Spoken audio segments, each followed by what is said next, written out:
사무엘하 23장 1절에 보면 이렇게 말씀합니다. 이는 다윗의 마지막 말이라. 그동안 역사 속에서 파란만장한 일들을 겪고 한평생을 살았던 다윗이 마지막으로 하고 싶은 말, 남기고 싶은 말이 있다는 거예요. 열왕기상 2장 1절부터 3절을 보면 다윗은 자기 아들 솔로몬에게도 남기고 싶은 말이 나와요. 거기 보면 다윗이 죽을 날이 임박함에 그의 아들 솔로몬에게 명령하여 이르되 내가 이제 세상 모든 사람이 가는 길로 가게 되었노니 너는 힘써 대장부가 되고 네 하나님 여호와의 명령을 지켜 그 길로 행하여 그 법률과 계명과 율례와 증거를 모세의 율법에 기록된 대로 지키라. 그리하면 네가 무엇을 하든지 어디로 가든지 형통할지라 그랬습니다. 왕으로서 한평생을 살면서 정말 해볼 거 다 해봤어요. 하지만 살아온 인생을 가만히 돌아보고 생각해 보니까 가장 바람직한 것은 하나님의 말씀을 따라 사는 것이다. 그렇게 다윗이 고백을 하는 겁니다. 다윗이 어려울 때마다 하나님은 다윗이 가는 길을 인도하셨습니다. 그리고 보호해 주셨습니다. 그래서 다윗은 시를 통하여서 여호와는 나의 목자시니 내가 부족함이 없다. 그렇게 고백했습니다. 다윗은 그런 정신, 그런 마음, 신앙을 가지고 세상을 살았어요. 하나님이 함께하는 인생이 가장 복된 인생이라는 사실을 다윗은 일생을 통해서 체험하고 깨달았기 때문에 그의 아들 솔로몬에게 하나님의 말씀을 따라 살면서 하나님의 인도하심을 받으며 살아라. 그렇게 유언을 하는 거예요. 다윗은 아들에게만 그렇게 이런 얘기를 한 것이 아니라 이스라엘 전체를 놓고 이스라엘 백성들에게도 마지막으로 하고 싶은 말이 있었습니다. 그 내용들이 사무엘하 23장에 나와 있습니다. 내용을 보니까 다윗과 함께 동고동락하며 지냈던 용사들, 또 다윗을 도와서 이스라엘을 일으켜 세운 용사들의 이름들, 그들의 업적을 기록한 그런 내용들입니다. 다윗은 인생을 정리하면서 그동안 자기가 어려웠을 때에 힘이 되었던 사람들, 그리고 왕이 되기까지 돕고 협력했던 그런 사람들을 기억하면서 역사를 회고하고 있어요. 다윗의 일생을 보면 다윗의 일생은 늘 전쟁이 따라다녔습니다. 다윗의 일생은 전쟁과 함께한 일생이에요. 어린 시절에는 블레셋 장군 골리앗과 싸웠지요. 다윗은 이 싸움에서 승리했고 또 이 싸움으로 인해서 백성들과 사울왕의 주목을 받게 됩니다. 사울왕의 추격을 피해서 도망다닐 때 그는 600명의 용사들과 동고동락하면서 작고 큰 싸움에서 승리하면서 그의 입지를 다져나갔어요. 다윗은 또 그 용사들은 누구하고 싸워도 다 이길 수 있는 천하무적입니다. 아주 싸움을 잘합니다. 대적하는 사람들이 족속이든 누구든 당해낼 재주가 없었어요. 마온이라고 하는 곳에 나발이라고 하는 사람이 살고 있었는데 그 나발이 다윗의 심기를 건드린 적이 있어요. 다윗이 화가 나가지고 600명 중에서 400명을 데리고 나발을 공격하려고 했을 때가 있었습니다. 그때 나발의 아내 아비가일이 그 사실을 알고 다윗을 달래기 위해서 다윗에게 찾아가서 살려달라고 애원을 했지요. 무조건 다윗 앞에 무릎을 꿇은 그 이유는 다윗과 싸워봐야 승산이 없다는 것을 잘 알고 있기 때문에 그런 거예요. 그만큼 다윗과 그의 용사들은 천하무적으로 소문이 난 그런 사람들입니다. 다윗이 이스라엘의 왕이 되어가지고 나라를 든든하게 세워갈 수 있었던 것은 물론 다른 이유도 있었겠지만은 무엇보다도 그와 함께했던 용사들 때문입니다. 다윗이 데리고 있던 이 600명이라고 하는 이 숫자는 전쟁에서 큰 숫자는 아니에요. 그런데 다윗과 그 600명이 이스라엘의 역사를 바꾸었습니다. 그 비결이 어디 있습니까? 다윗과 용사들의 관계가 도대체 어떤 관계이기에 광야를 떠돌아다니다가 나라를 이끌어가는 주역이 돼가지고 나라를 부강하게 만들었는지 그 모습을 우리는 본문을 통해서 살펴봅니다. 그리고 믿음의 공동체를 이루어가는 우리 부평 중북교회가 어떤 유기적인 관계를 가지고 나아가야 하나님이 기뻐하시고 건강한 교회가 되어서 이 시대의 소통과 행복을 이루는 아름다운 공동체가 될 수 있는지 우리가 한번 말씀을 통해서 그 비결을 배우도록 합니다. 본문의 내용을 다시 제가 정리해서 말씀을 드립니다. 다윗은 인생을 회고하는 중에 하고 싶은 이야기가 있었어요. 그 이야기가 오늘 읽은 이 13절부터 17절에 나와 있습니다. 14절 말씀을 보면 이렇게 되어 있지요. 그때에 다윗은 산성에 있고 그때에 블레셋 사람의 요새는 베들레헴에 있는지라. 지도를 보면 블레셋의 요새가 베들레헴에 있었고 그 베들레헴의 위치가 어디쯤인지 여러분들이 지도를 보면 알 수가 있을 거예요. 베들레헴은 다윗의 고향입니다. 근데 자기 고향이 블레셋에 의해서 점령을 당했어요. 다윗은 베들레헴을 탈환하기 위해서 르바임 골짜기를 사이에 두고 그 맞은편에 진을 치고 대치하고 있습니다. 이런 긴박한 상황에서 갑자기 다윗이 엉뚱한 소리를 하는 거예요. 15절 말씀을 보면요, 다윗이 소원하여 이르되 베들레헴 성문 곁 운물물을 누가 내게 마시게 할까? 이런 말을 합니다. 다윗이 블레셋이 점령하고 있는 베들레헴을 이렇게 바라보다가 베들레헴 성문 곁에 있는 운물물이 생각이 났어요. 그리고 문득 그 물이 마시고 싶다는 거예요. 물을 마시고 싶다는 거예요. 말씀드린 것처럼 다윗의 고향은 베들레헴이에요. 누구나 고향을 생각하면 추억들이 생각나고 그 시절을 그리워합니다. 우리나라 휴전선 근처에는 몇 군데 망향의 동산이 있습니다. 고향을 이북에 두고 피난 나오신 분들, 이런 분들이 명절이나 의미 있는 그런 날이 돌아오면 이 망향의 동산에 모여가지고 고향을 그리워해요. 다윗이 블레셋과 대치하면서 블레셋이 점령하고 있는 이런 베들레헴을 물끄러미 바라보다가 베들레헴에서 있었던 어린 시절의 그 추억이 생각이 난 거예요. 어렸을 때 베들레헴에서 뛰어놀면서 갈증이 나면 베들레헴 성문 곁에 있는 운물물을 마셨던 그 추억, 이것이 생각이 난 거예요. 그래서 15절에 그 운물물을 마셨으면 좋겠다, 이렇게 말을 던진 겁니다. 그런데 그 말은 그냥 지나가는 말로 내뱉은 말이 아니에요. 여기 다윗의 마음을 말씀이 어떻게 표현했어요? 여기 15절 말씀 보니까 다윗이 소원하여 이르되 그랬어요. 지나가는 말로 던진 게 아니라 간절하게 원했다는 거예요. 그 물 마시고 싶다는 거죠. 이 말을 3명의 용사가 들었습니다.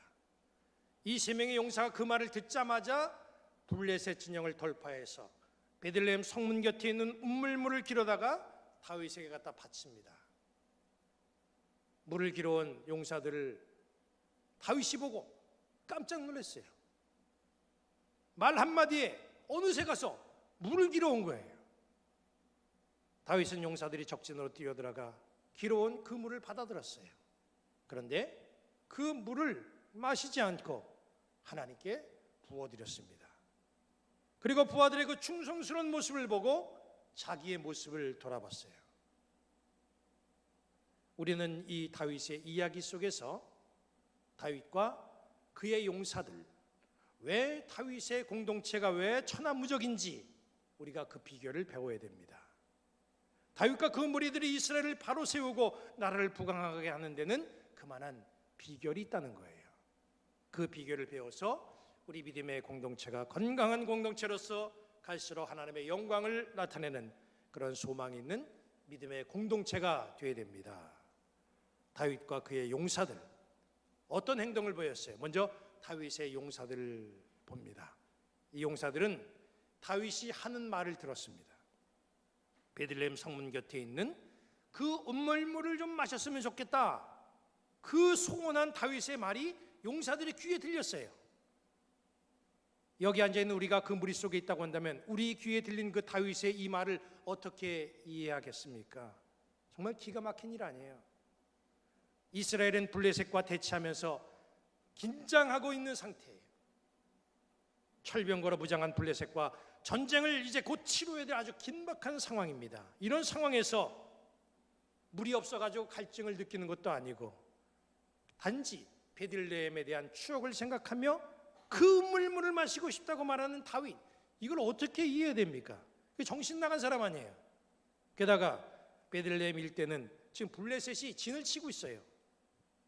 블레셋이 진을 치고 있는 그 가운데 있는 우물물을 마시고 싶다고 말하면 이거 어떻게 하자는 거예요? 그것도 그냥 지나가는 말로 이렇게 던진 말이 아니에요. 소원하며 간절하게 그렇게 기대하며 말했다는 거예요. 이런 모습을 생각하면 이 다윗은 참 철부지다, 우리가 그렇게 생각할 수밖에 없습니다. 지도자로서 다윗의 이런 행동은 당연히 군사들의 사기를 떨어뜨릴 수밖에 없어요. 비방을 받을 수밖에 없습니다. 왕의 자격도 의심해 봐야 됩니다. 용사들의 마음이 다윗에게서 떠날 수도 있어요. 그런데 이 용사들을 보니까 다윗의 말을 들은 3명의 용사가 말없이 블레셋 진영을 돌파해가지고 베들레헴 성문 곁 우물물을 길어서 다윗에게 가져오더라는 거예요. 우리는 여기서 아름다운 공동체를 만들어가고 유지하려면 어떻게 행동해야 되는지를 잘 배워야 됩니다. 다윗은 지금 이해할 수 없는 말을 부하 앞에서 했어요. 어떻게 전쟁터에서 적진에 있는 우물물을 마시고 싶다고 말을 합니까? 분명히 다윗은 실언을 한 거예요. 그런데 부하들은 그런 다윗에게 어떻게 했습니까? 항명을 했습니까? 다 뒤돌아서서 야, 우리 집으로 가자, 싸울 필요 없다, 비웃고 수군거리고 그렇게 조롱했습니까? 말없이 다윗의 소원을 들어줬어요. 베들레헴 곁 우물물을 마시고 싶다고 말하니까 조금 지난 후에 정말 3명의 용사가 그 물을 길어 가지고 온 거예요. 이것이 다윗의 부하들이 행동한 모습이라는 거죠. 그 다음에 우리는 부하들의 행동에 대한 다윗의 반응을 바라봐야 됩니다. 다윗이 왜 하나님의 택함을 받았는지, 다윗이 왜 어진 왕인지 우리는 다윗의 이 반응을 보면 알아요. 지도자들 중에는 굳은 사람이 있습니다. 마태복음 25장에 나오는 달란트 비유에서 한 달란트 받은 종이 그 한 달란트를 활용하지 않고 땅에 묻어둔 이유를 마태복음 25장 24절 25절에 이렇게 말하고 있죠. 이런 핑계를 대면서 말합니다. 한 달란트 받았던 자는 와서 이르되 주인이여 당신은 굳은 사람이라 심지 않은 데서 거두고 해치지 않는 데서 모으는 줄을 내가 알았으므로 두려워하여 나가서 당신의 달란트를 땅에 감추어 두었었나이다. 보소서 당신의 것을 가졌나이다. 이 말 속에서 한 달란트 받은 종이 바라본 주인은 어떤 사람, 어떤 모습으로 바라봤는가? 굳은 사람으로 주인을 바라본 거예요. 굳은 사람이라고는 뜻은 이익만 생각하는 아주 냉정한 사람을 두고 하는 말입니다. 굳은 사람은 성과를 배가시켜가지고 가져오면 잘했다 그렇게 칭찬한 다음에 더 많은 성과를 요구하는 스타일의 지도자예요. 그러니까 한 달란트 받은 사람이 생각한 것은 이 한 달란트 가지고 2달란트 만들어 오면 주인은 다시 2달란트를 4달란트로 만들어 오라 이렇게 요구한다는 거죠. 그러니까 차라리 한 달란트 가만히 가지고 있다가 가져오면 무능하다는 소리는 좀 들을 수 있어도 더 많은 성과를 올려야 되는 부담감은 없게 된다는 것이죠. 거기서 홀가분해진다 이런 계산이에요. 냉정하고 가혹하고 이 성과만 생각하는 지도자, 이런 사람을 굳은 사람이라 이렇게 말하는 겁니다. 굳은 사람이 지도자가 되면 사실 그 공동체는 희망이 없어요. 만약에 다윗이 굳은 사람의 성품을 가진 왕이었다고 한다면 용사들이 죽음을 무릅쓰고 적진을 돌파해서 물을 길어 가지고 온 모습을 보고 그걸 아주 당연하게 생각했을 거예요. 나는 왕이고 저 사람들이 신하니까 당연히 내가 명령을 내리면 그렇게 해야지, 이렇게 다윗이 마음을 먹었을 겁니다. 그리고 거기서 그치는 게 아니라 더 큰, 더 무리 있는 그런 명령을 내렸을 거예요. 그런데 다윗을 보십시오. 자기가 내뱉은 말을 이루기 위해서 용사 3명이 죽음을 무릅쓰고 적진으로 가서 물을 길어오는 그 순정을 보고 마음이 아팠어요. 다윗이 그 물을 길어오는 것이 정말 거의 불가능한 것이다, 이걸 왜 몰랐겠어요? 그런데 이게 정말 물을 길어온 거예요. 소원을 이루었어요. 다윗은 그 물을 보고 내 소원이 이루어졌다 기뻐하지 않았습니다. 죽음을 무릅쓰고 적진에 들어가서 물을 길어온 그 용사들을 보고 갑자기 창피한 마음이 들고 미안한 마음이 들었어요. 다윗은 그 용사들의 순종하는 행동을 보고 정신을 차렸습니다. 그래서 17절에 다윗이 이렇게 말하지요. 이르되 여호와여, 내가 나를 위하여 결단코 이런 일을 하지 아니하리이다. 이는 목숨을 걸고 나갔던 사람들의 피가 아니니까 하고 마시기를 즐겨하지 아니하니라 그랬습니다. 마실 수가 없지요. 다윗은 부하들의 행동에 자기를 돌아보고 회개했습니다. 다윗의 위대함은 잘못을 알았을 때에 지체 없이 회개하는 데 있어요. 지도자들은 회개하면 지도력이 떨어지는 줄 알아요. 권위가 떨어지는 줄 압니다. 그래서 가능한 한 끝까지 자존심을 세우고 주장을 굽히지 않습니다. 그런데 다윗은 달랐어요. 다윗은 언제나 회개할 줄 아는 용기가 있었어요. 다윗이 영성이 풍부했던 이유는 바로 이런 회개의 사람이었기 때문입니다. 다윗의 부하들은 또 어때요? 비난이나 조롱이 아니라 충성과 순종으로 다윗을 깨우치게 한 이 차원 높은 모습을 보여주었다는 거죠. 얼마나 멋있습니까? 다윗은 훗날 자기의 일생을 회고할 때에 3명의 용사의 순종을 기억하고 그 아름다운 역사를 이렇게 기록으로 남긴 거예요. 본문 17절 하반절에 어떻게 말씀하고 있습니까? 3 용사가 이런 일을 행하였더라 하면서 이 3 용사들의 이야기를 보고하고 그리고 이 3 사람을 주인공으로 그렇게 소개를 하고 있습니다. 용사들의 위대함을 칭찬한 거죠. 3 용사의 지혜로운 순종, 그 순종을 보고 정신 차리고 자세를 가다듬는 다윗의 행동, 이것이 이스라엘의 공동체를 아주 든든하게 만든 비결이라는 거예요. 이런 아름다운 관계를 가진 공동체에 누가 대적할 수 있습니까? 다윗의 공동체가 든든했던 이유는 바로 이런 이유들 때문이에요. 교회는 성도들의 몸과 물질의 헌신으로 만들어져 갑니다. 어떤 교회가 가장 바람직하고 건강한 교회예요. 성도들은 순종하는 마음으로 주님의 영광을 위해서 내 몸과 물질을 드리고, 지도자는 그 헌신을 피같이 여겨서 주님의 영광을 위해서 소중하게 사용하고 주님의 영광을 드러내는 그런 모습, 그런 교회, 이것이 교회를 건강하고 든든하게 만들어가는 방법인 줄로 믿습니다. 사실 저는 목사로 살면서 세상 물정을 잘 몰라요. 지금 우리나라 경제가 어떤 사정인지 솔직히 모릅니다. 그런데 우리 성도들의 가정을 신방하다 보면은 적어도 우리 교인들의 경제 사정이 어느 정도인지는 알 수가 있어요. 해마다 하는 신방은 그래서 필요하다고 생각이 됩니다. 신방을 하다 보면은 우리 성도들의 상당수의 가정이 정말 힘들고 어려운 살림을 하고 있다 하는 것을 제가 보게 됩니다. 그래서 여러분들이 헌금한 이 헌금 봉투를 넣고 기도할 때마다 그 봉투가 정말 거룩한 피로 그렇게 보여집니다. 여러분들의 그런 정성들은 저를 늘 돌아보게 하고 회개하게 하고 목회하는 제 자신을 채찍질하고 교육시켜요.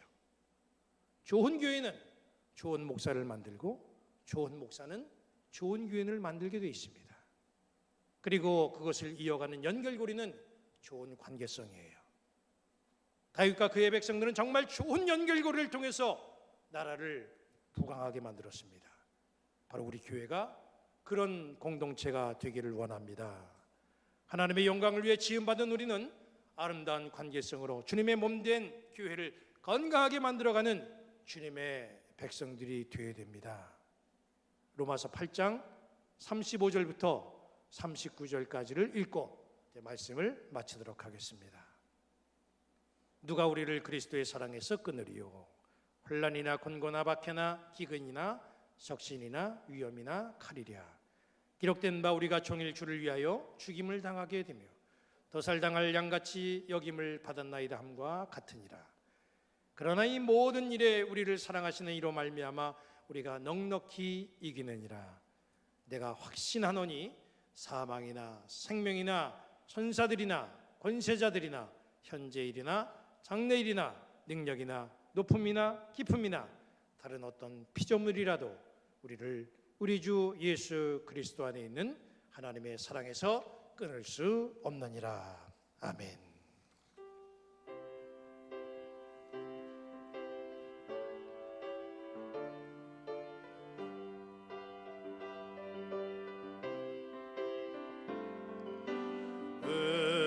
우리의 만남은 주님의 은혜라오. 우리의 모임은 주님의 축복이라오. 우리는 하나님 영광을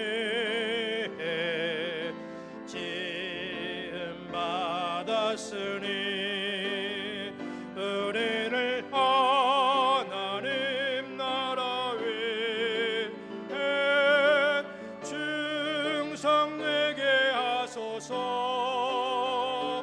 오 주여 나의 소명 항상 인도하소서.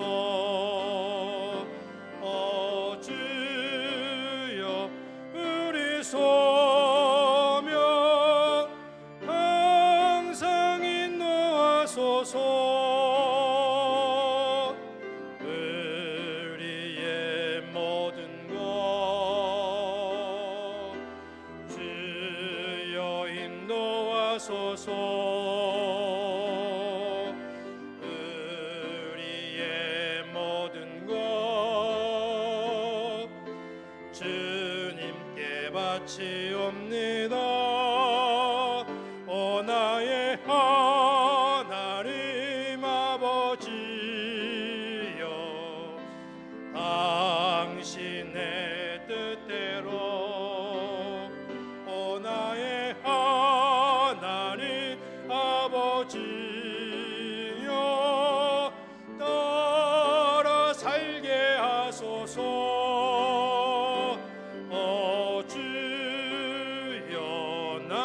소명 항상 인도하소서. 오 주여 우리 소명 항상 인도하소서.